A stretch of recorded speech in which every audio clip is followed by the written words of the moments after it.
सिंधु सभ्यता ते जदीद तहक़ीक़ के हवाले सां रुख सिंधी अवां सां मुखातिब आहियां। अॼु पाण सिंधु माथिरी जी सभ्यता जे शहरी तमदन सां वास्तो रखंदड़ हिकु अहम माॻ नहटो बाबति ॻाल्हि ॿोल कंदासीं।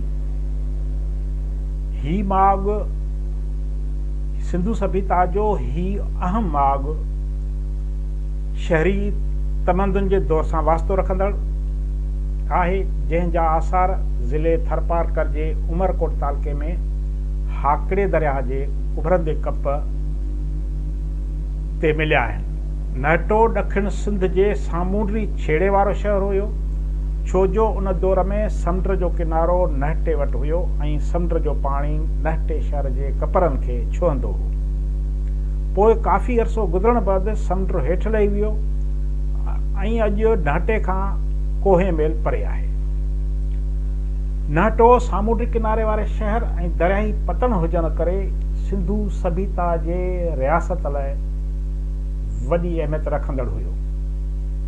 सिंध जे उतरनि इलाइक़नि जा ॿेड़ा ऐं जहाज़ श्रीकोला, हड़ापा, कालीबंगन ऐं ॿियनि शहरनि मां हाकड़े दरिया रस्ते हिते माल आणींदा हुआ, जेकी वरी सामूंडी बंदरगाह रस्ते ॿाहिरिनि मुल्कनि ॾांहुं वापार लाइ नियो वेंदो हो।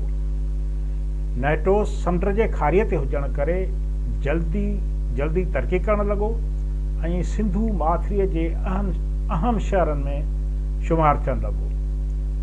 एस्टीलेम्बर्ग हिन शहर बाबति चवे थो त हिन वसंतीअ जा माण्हू हाकड़े दरिया मां पंहिंजूं ॿेड़ियूं काहे मथी सिंध ॾे वेंदा हुआ ऐं पंहिंजे शहर मां हेठि समुंड रस्ते ॿियनि मुल्कनि सां बि वापार कंदा हुआ। नहटे जे बंदरगाह खां सिंधु माथर जा माण्हू ॿाहिरिनि मुल्कनि ॾांहुं सफ़र करे विया। नहटे जो शहर समुंड जे मथां शहर खां रुॻो 15 फुट मथे आहे। नहटे जा आसार ॿिनि दौरनि सां वास्तो रखंदड़ आहिनि ऐं इहे आसार ॿिनि दड़नि ते ॿधल आहिनि, हिकु ओभारू दड़ो ऐं ॿियो ओलाहू दड़ो। उलहंदे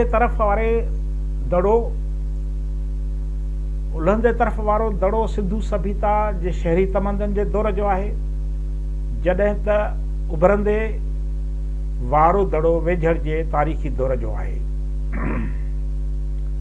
नहटे मां ॻाढ़े रंग जा थांवा मिलिया आहिनि, जिन में ठिकर जा थांव, कंगण, सिक्का, रांदीका, बेल गाॾियूं, मिटीअ जा फीथा ऐं ज़ेवर शामिल आहिनि। हितां हिकु मुस्ततील शिकिल जी मोहर लधी आहे, जंहिं ते तस्वीरी रसमुल ख़त जूं 3 निशानियूं उकरियल आहिनि।